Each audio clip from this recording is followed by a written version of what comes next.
Install the conversion plug on the cleaning machine plug. Insert it into the portable battery socket.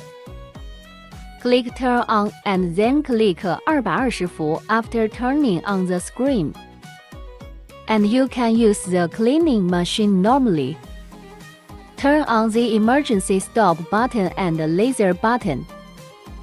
Click the switch in the lower left corner of the screen and wait for the screen to turn on.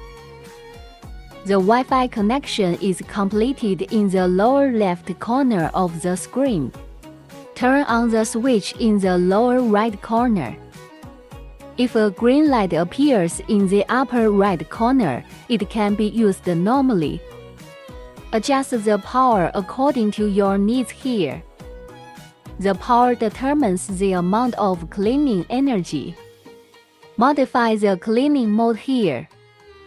Double-click the button to emit light, raise the height up and down to find the focus of the laser and then clean.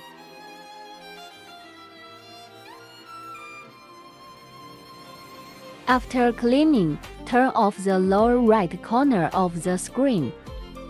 Turn off the screen main switch.